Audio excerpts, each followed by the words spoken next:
ಲಕ್ಕುಂಡಿ ಉತ್ಖನನ ದಿನ 2 ಮಣ್ಣಿನ ಅಡಿಯಲ್ಲಿ ಸಿಕ್ತು ಶಿವಲಿಂಗ ಪೀಠ. ಭಕ್ತರಿಗೆ ಶಾಕ್, ಜಾತ್ರೆಗೆ ಬ್ರೇಕ್. ಅಧಿಕಾರಿಗಳ ವಿರುದ್ಧ ತಿರುಗಿ ಬಿದ್ದ ಗ್ರಾಮಸ್ಥರು.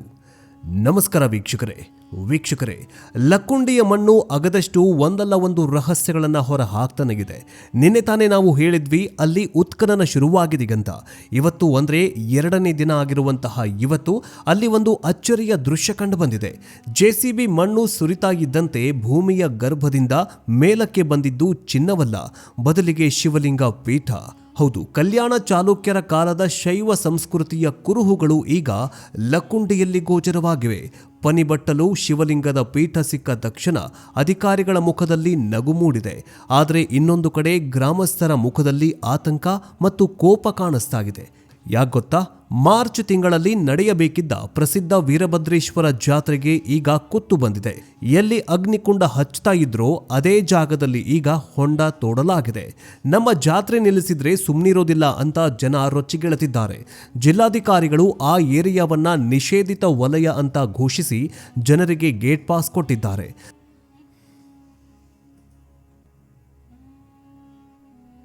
ಬನ್ನಿ ಇವತ್ತಿನ ಈ ಎಕ್ಸ್ಕ್ಲೂಸಿವ್ ವಿಡಿಯೋದಲ್ಲಿ ಶಿವಲಿಂಗ ಪೀಠ ಸಿಕ್ಕ ರೋಚಕ ಕ್ಷಣ ಮತ್ತು ಜಾತ್ರೆ ವರ್ಸಸ್ ಉತ್ಖನನದ ಈ ಸಂಘರ್ಷದ ಕಥೆಯನ್ನ ಎಳೆಯಾಗಿ ಬಿಡಿಸಿ ನೋಡೋಣ. ಆದರೆ ಅದಕ್ಕಿಂತ ಮುಂಚೆ ಈ ಉತ್ಖನನ, ಈ ನಿಧಿಗೋಸ್ಕರ ಹುಡುಕಾಟ ಇವೆಲ್ಲವೂ ಕೂಡ ಗ್ರಾಮಸ್ಥರಿಗೆ ಉಪಟಳ ತರ್ತಾ ಇದ್ದಾವ. ಈ ನಿಧಿ ಹುಡುಕಾಟದ ಕೆಲಸ ಎಷ್ಟರ ಮಟ್ಟಿಗೆ ಸರಿ? ಗ್ರಾಮವನ್ನೇ ಶಿಫ್ಟ್ ಮಾಡ್ತೀವಿ ಅಂತ ಬೇರೆ ಹೇಳುತ್ತಿದ್ದಾರಲ್ಲ, ಇದರ ಬಗ್ಗೆ ನಿಮಗೇನನ್ಸುತ್ತೆ?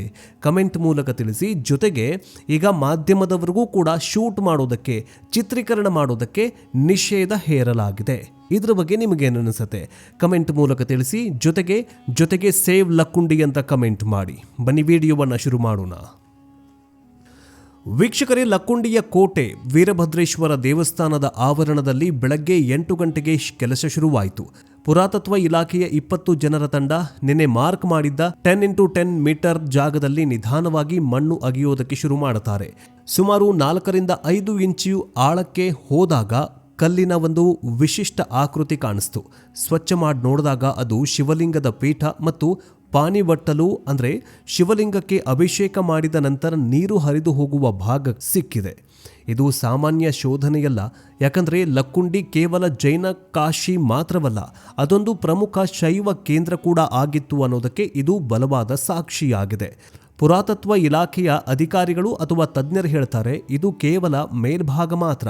ಇದರ ಒಳಗಡೆ ಇನ್ನೂ ದೊಡ್ಡ ದೇವಸ್ಥಾನದ ಅಡಿಪಾಯ ಅಥವಾ ಗರ್ಭಗುಡಿ ಇರುವ ಸಾಧ್ಯತೆ 90ರಷ್ಟು ಇದೆ ಅಂತ ಹೇಳ್ತಾಗಿದ್ದಾರೆ. ಕೇವಲ 2 ದಿನದಲ್ಲಿ ಇಷ್ಟು ದೊಡ್ಡ ಸಾಕ್ಷಿ ಸಿಕ್ಕಿರೋದು ಅಧಿಕಾರಿಗಳ ಉತ್ಸಾಹ ಹೆಚ್ಚಿಸಿದೆ. ಮುಂದಿನ ದಿನಗಳಲ್ಲಿ ನಂದಿ ವಿಗ್ರಹ, ರುದ್ರಾಕ್ಷಿ ಮಾಲೆಗಳು ಅಥವಾ ಚಿನ್ನದ ಬಿಲ್ವಪತ್ರೆಗಳು ಕೂಡ ಸಿಕ್ಕರೂ ಆಶ್ಚರ್ಯವಿಲ್ಲ ವೀಕ್ಷಕರೇ. ಇನ್ನು red zone, no entry board ತಾಕಿದ್ದಾರೆ. ಶಿವಲಿಂಗ ಪೀಠ ಸಿಕ್ಕ ತಕ್ಷಣ ಗದಗ ಜಿಲ್ಲಾಧಿಕಾರಿ CN ಶ್ರೀಧರ್ ಅವರು ಪರಿಸ್ಥಿತಿಯನ್ನ ಗಂಭೀರವಾಗಿ ತೆಗೆದುಕೊಂಡು ಜನರಿಗೆ ಗೊತ್ತಾದರೆ ಮುಗಿಬೀಳ್ತಾರೆ, ಪೂಜೆ ಮಾಡೋದಕ್ಕೆ ಬರ್ತಾರೆ, ಉತ್ಖನನಕ್ಕೆ ತೊಂದರೆಯಾಗತ್ತೆ ಅನ್ನೋ ಕಾರಣಕ್ಕೆ ಒಂದು ಕಠಿಣ ಆದೇಶವನ್ನು ಹೊರಡಿಸಿದ್ದಾರೆ. ಆ ಆದೇಶದ ಪ್ರಮುಖಾಂಶ ಹೀಗಿದೆ: ಸಂಪೂರ್ಣ ನಿಷೇಧಾಜ್ಞೆ. ವೀರಭದ್ರೇಶ್ವರ ದೇವಸ್ಥಾನದ ಎದುರಿನ ಉತ್ಖನನ ಜಾಗಕ್ಕೆ ಸಾರ್ವಜನಿಕರು ಬರುವ ಹಾಗಿಲ್ಲ. No photo, no video. ಮೊಬೈಲ್ನಲ್ಲಿ ವಿಡಿಯೋ ಕ್ಲಿಕ್ಕಿಸೋದು, ವಿಡಿಯೋ ಮಾಡೋದು ಅಪರಾಧ ಅಂತ ಹೇಳಿದ್ದಾರೆ. ಅಧಿಕೃತದಾರರಿಗೆ ಮಾತ್ರ ಪ್ರವೇಶ, ಅಂದರೆ ಕೇವಲ ಪಾಸ್ ಹೊಂದಿರುವ ಅಧಿಕಾರಿಗಳು ಮತ್ತು ಕೆಲಸಗಾರರಿಗೆ ಮಾತ್ರ ಒಳಗಡೆ ಪ್ರವೇಶ ಅನ್ನುವಂತಹ ಆಜ್ಞೆಯನ್ನ ಮಾಡಿದ್ದಾರೆ.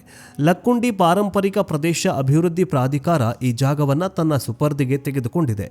ಪೊಲೀಸರು ಕಾವಲು ಕಾಯ್ತಾ ಇದ್ದಾರೆ. ಲಕ್ಕುಂಡಿ ಈಗ ಅಕ್ಷರಶಃ ಒಂದು ಕೋಟೆಯಾಗಿ ನಿರ್ಮಾಣವಾಗಿದೆ.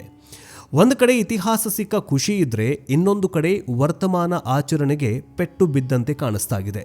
ಲಕ್ಕುಂಡಿಯ ಜನರಿಗೆ ಕೋಟೆ ವೀರಭದ್ರೇಶ್ವರ ಅಂತಂದ್ರೆ ಪ್ರಾಣ. ಪ್ರತಿ ವರ್ಷ ಮಾರ್ಚ್ ತಿಂಗಳಲ್ಲಿ ಇಲ್ಲಿ ಅದ್ಧೂರಿ ಜಾತ್ರೆ ನಡೆಯುತ್ತೆ. ವಿಶೇಷ ಏನಂದ್ರೆ ದೇವಸ್ಥಾನದ ಎದುರು ದೊಡ್ಡ ಅಗ್ನಿಕುಂಡ ಹಚ್ಚಲಾಗತ್ತೆ, ಭಕ್ತರು ಕೆಂಡ ಹಾಯ್ತಾರೆ. ಆದರೆ ಈಗ ಏನಾಗತ್ತೆ?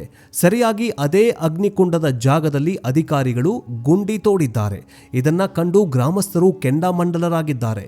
ನಮಗೆ 50 ವರ್ಷಗಳ ಇತಿಹಾಸವಿರುವ ಜಾತ್ರೆ ಮುಖ್ಯ, ನಿಮಗೆ ಮಣ್ಣು ಅಗಿಯೋದಕ್ಕೆ ಬೇರೆ ಜಾಗನೇ ಇಲ್ವಾ? ನಮ್ಮ ಧಾರ್ಮಿಕ ಭಾವನೆಗಳಿಗೆ ಯಾಕೆ ಧಕ್ಕೆ ತರ್ತಿದ್ದೀರಾ ಅಂತ ಗ್ರಾಮಸ್ಥರು ಗ್ರಾಮಸ್ಥರು ಜೊತೆಗೆ ದೇವಸ್ಥಾನದ ಕಮಿಟಿ ಮತ್ತು ಊರಿನ ಹಿರಿಯರು ಪ್ರಶ್ನೆ ಮಾಡ್ತಾ ಇದ್ದಾರೆ. ಅವರ ಕೋಪ ಏನಂದ್ರೆ ದೇವಸ್ಥಾನದ ಕಮಿಟಿಗೆ ಒಂದು ಮಾತು ಹೇಳದೆ ಏಕಾಏಕಿ ಬಂದು ಜೆಸಿಬಿ ಹಚ್ಚಿರೋದು. ಇನ್ನು 2 ತಿಂಗಳುಗಳ ಕಾಲ ನಡೆಯತ್ತಂತೆ ಉತ್ಖನನ. ಗ್ರಾಮಸ್ಥರ ಆಕ್ರೋಶಕ್ಕೆ ತುಪ್ಪ ಸುರಿಯುವಂತಹ ಮತ್ತೊಂದು ಸುದ್ದಿ ಇದೆ. ಪುರಾತತ್ವ ಇಲಾಖೆಯ ಮೂಲಗಳ ಪ್ರಕಾರ ಈ ಉತ್ಖನನ 1-2 ದಿನ ಮಾತ್ರ ಅಲ್ಲ, ಇದು ಕನಿಷ್ಠ ಅಂತಂದರೆ 60 ದಿನ ಅಂದರೆ 2 ತಿಂಗಳು ಮುಂದುವರಿಯುವ ಸಾಧ್ಯತೆ ಇದೆ. ಆದರೆ ಮಾರ್ಚ್ ತಿಂಗಳಲ್ಲಿ ನಡೆಯುವಂತಹ ಜಾತ್ರೆಯ ಸಮಯದಲ್ಲೂ ಇಲ್ಲಿ ಗುಂಡಿಗಳು ಹಾಗೇ ಇರುತ್ತವೆ. ಹಾಗಾದರೆ ಜಾತ್ರೆ ಎಲ್ಲಿ ಮಾಡೋದು? ಜಾತ್ರೆ ನಡೆಯೋದು ಡೌಟಾ? ಅಗ್ನಿಕುಂಡ ಹಾಯುವ ಭಕ್ತರ ಗತಿ ಏನು? ಜಿಲ್ಲಾಡಳಿತ ಈಗ ಧರ್ಮ ಸಂಕಷ್ಟಕ್ಕೆ ಸಿಲುಕಿಕೊಂಡಿದೆ. ಒಂದು ಕಡೆ ಇತಿಹಾಸ ಮತ್ತು ನಿಧಿ, ಇನ್ನೊಂದು ಕಡೆ ಜನರ ನಂಬಿಕೆ ಮತ್ತು ಜಾತ್ರೆ. ಇದನ್ನು ಹೇಗೆ ಉಳಿಸಬೇಕು ಅನ್ನೋದು ಈಗ ಯಕ್ಷ ಪ್ರಶ್ನೆಯಾಗಿದೆ. ಇನ್ನು ಇನ್ನೊಂದು ಕಡೆ ನಿಧಿ ಸಿಕ್ಕಂತಹ ಕುಟುಂಬದ ವಿಚಾರದಲ್ಲೂ ಒಂದು ಸ್ಪಷ್ಟತೆ ಸಿಕ್ಕಂತಾಗಿದೆ. ಗಂಗವ್ವ ಅವರ ಕುಟುಂಬಕ್ಕೆ ಸಿಕ್ಕ ನಿಧಿಯ ಮೌಲ್ಯದಲ್ಲಿ 1/5 ಭಾಗವನ್ನು ಅಂದರೆ 20% ಬಹುಮಾನವಾಗಿ ನೀಡೋದಕ್ಕೆ ಸರ್ಕಾರ ತಾತ್ವಿಕವಾಗಿ ಒಪ್ಪಿಕೊಂಡಿದೆ. ಇದು ನಿಧಿ ನಿಕ್ಷೇಪ ಕಾಯ್ದೆ ಅಡಿಯಲ್ಲಿ ಸಿಗುವಂತಹ ಪ್ರೋತ್ಸಾಹ ಧನವಾಗಿದೆ. ಉದಾಹರಣೆಗೆ ಅಲ್ಲಿ ಸಿಕ್ಕ ಚಿನ್ನದ ಬೆಲೆ 1 ಕೋಟಿ ಇದ್ದರೆ ಕುಟುಂಬಕ್ಕೆ 20 ಲಕ್ಷ ರೂಪಾಯಿ ಸಿಗತ್ತೆ. ಆದರೆ ಕುಟುಂಬದವರು ಚಿನ್ನವನ್ನೇ ಕೇಳ್ತಾ ಇದ್ದಾರೆ ಎನ್ನಲಾಗಿದೆ. ಸರ್ಕಾರದ ಈ ನಡೆ ಬೇರೆ ಯಾರಿಗಾದರೂ ನಿಧಿ ಸಿಕ್ಕರೆ ಮುಚ್ಚಿಡದೆ ಸರ್ಕಾರಕ್ಕೆ ನೀಡಲಿ ಎನ್ನುವ ಉದ್ದೇಶ ಹೊಂದಿದೆ. ಮುಂದೇನಾಗಬಹುದು? What next? ಶಿವಲಿಂಗ ಪೀಠದ ಕೆಳಗಡೆ ಏನಾಗಬಹುದು? ನಾಳೆ ಅಥವಾ ನಾಡಿದ್ದು ಈ ಪೀಠದ ಕೆಳಭಾಗವನ್ನು ಅಗೆದಾಗ ಇನ್ನೂ ದೊಡ್ಡ ವಿಗ್ರಹಗಳು ಅಥವಾ ಗುಪ್ತ ಕೋಣೆಗಳು ಸಿಗಬಹುದು. ಜಾತ್ರೆ ವಿವಾದ. ಗ್ರಾಮಸ್ಥರು ಪ್ರತಿಭಟನೆ ಮಾಡಿದ್ರೆ ಸರ್ಕಾರ ಉತ್ಖನನವನ್ನು ತಾತ್ಕಾಲಿಕವಾಗಿ ನಿಲ್ಲಿಸಿ ಜಾತ್ರೆಗೆ ಅವಕಾಶ ಕೊಡಬಹುದು ಅಥವಾ ಬೇರೆ ಕಡೆ ಜಾತ್ರೆಗೆ ಮಾಡೋದಕ್ಕೆ ಅವಕಾಶವನ್ನು ಕೊಡಬಹುದು. ಇನ್ನು ಈ ದೇವಸ್ಥಾನದ ಆವರಣದಲ್ಲಿ ಶಿವಲಿಂಗ ಸಿಕ್ಕಿದೆ ಅಂದರೆ ಕಾಣಿಕೆ ಹುಂಡಿಯ ನಿಧಿಯೂ ಕೂಡ ಪಕ್ಕದಲ್ಲೇ ಇರುವ ಸಾಧ್ಯತೆ ಹೆಚ್ಚು. ಆದ್ದರಿಂದ ಈ ಒಂದು ಏರಿಯಾವನ್ನು ನೋ ಎಂಟ್ರಿ ಝೋನ್ ಅನ್ನಾಗಿ ಮಾಡಲಾಗಿದೆ. ಇನ್ನು ಲಕ್ಕುಂಡಿಯ ವೀರಭದ್ರೇಶ್ವರ ದೇವಸ್ಥಾನದ ಎದುರಿನ ಜಾಗದಲ್ಲಿ ಜನವರಿ 16ರಿಂದ ಉತ್ಖನನ ಕಾರ್ಯ ಆರಂಭವಾಗಿದ್ದು ಈ ಪ್ರದೇಶವು ಅತಿ ಸೂಕ್ಷ್ಮವಾಗಿರುವ ಹಿನ್ನೆಲೆಯಲ್ಲಿ ಸಾರ್ವಜನಿಕ ಪ್ರವೇಶಕ್ಕೆ ನಿರ್ಬಂಧ ಹೇರಲಾಗಿದೆ. ಉತ್ಖನನ ಕಾರ್ಯ ಸಂಪೂರ್ಣವಾಗುವವರೆಗೆ ಲಕ್ಕುಂಡಿ ಪಾರಂಪರಿಕ ಪ್ರದೇಶ ಅಭಿವೃದ್ಧಿ ಪ್ರಾಧಿಕಾರದಿಂದ ಅಧಿಕೃತವಾಗಿ ನೇಮಕಗೊಂಡಿರುವುದನ್ನು ಹೊರತುಪಡಿಸಿ ಯಾವುದೇ ಸಾರ್ವಜನಿಕರು, ಪ್ರವಾಸಿಗರು ಅಥವಾ ಇತರೆ ವ್ಯಕ್ತಿಗಳು ಈ ಸ್ಥಳಕ್ಕೆ ಪ್ರವೇಶವನ್ನು ನಿಷೇಧಿಸಲಾಗಿದೆ. ಜೊತೆಗೆ ಫೋಟೋಗ್ರಫಿ ಮತ್ತು ವಿಡಿಯೋಗ್ರಫಿ ನಡೆಸುವುದಕ್ಕೂ ಕೂಡ ಸಂಪೂರ್ಣ ನಿಷೇಧ ಹೇರಲಾಗಿದೆ. ಆದರೆ ಅದೇನೇ ಆಗಲಿ, ಲಕ್ಕುಂಡಿ ಈಗ ಇತಿಹಾಸ ಮತ್ತು ಭವಿಷ್ಯದ ನಡುವೆ ಸಂಘರ್ಷ ಎದುರಾಗಿದೆ. ಶಿವಲಿಂಗದ ಪೀಠ ಸಿಕ್ಕಿರುವುದು ಸಂತೋಷದ ವಿಷಯ, ಆದರೆ ಅದಕ್ಕಾಗಿ ಜೀವಂತ ಸಂಸ್ಕೃತಿಯಾದ ಜಾತ್ರೆಯನ್ನ ಬಲಿ ಕೊಡೋದು ಸರಿಯಲ್ಲ. ಸರ್ಕಾರ ಮತ್ತು ಗ್ರಾಮಸ್ಥರು ಕೂತು ಒಂದು ನಿರ್ಧಾರವನ್ನ ತೆಗೆದುಕೊಳ್ಬೇಕಾಗಿದೆ. ಇಲ್ಲದಿದ್ದರೆ ನಿಧಿ ಸಿಕ್ಕರೂ ಊರಲ್ಲಿ ನೆಮ್ಮದಿ ಇರಲ್ಲ. ವೀಕ್ಷಕರೇ, ನಿಮಗೇನನ್ಸುತ್ತೆ?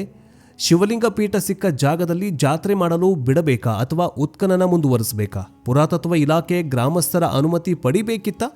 ಆ ಅಗ್ನಿಕುಂಡದ ಜಾಗದಲ್ಲೇ ನಿಧಿ ಇದೆ ಅಂತ ನಿಮಗೇನು ಅನ್ಸುತ್ತೆ? ಈಗ ನಿಧಿ ಸಿಕ್ಕಿರುವಂತಹ ಜಾಗದಲ್ಲಿ ಹೀಗೆ ನಿಧಿ ಸಿಗ್ತಾ ಹೋದರೆ ಇಡೀ ಗ್ರಾಮವನ್ನೇ ವೆಕೇಟ್ ಮಾಡಬೇಕಂತೆ, ಅಂದರೆ ಶಿಫ್ಟ್ ಮಾಡಬೇಕಂತೆ ಬೇರೆ ಕಡೆ. ಇದರ ಬಗ್ಗೆ ನಿಮಗೇನು ಅನಿಸುತ್ತೆ? ಕಮೆಂಟ್ ಮೂಲಕ ತಿಳಿಸಿ. ಜೊತೆಗೆ ಸೇವ್ ಲಕ್ಕುಂಡಿ ಅಂತ ಕಮೆಂಟ್ ಮಾಡಿ. ನೆಕ್ಸ್ಟ್ ಅಪ್ಡೇಟ್ನೊಂದಿಗೆ ಬೇಗ ವಾಪಸ್ ಬರ್ತೀವಿ. ಜೈ ಹಿಂದ್, ಜೈ ಕರ್ನಾಟಕ.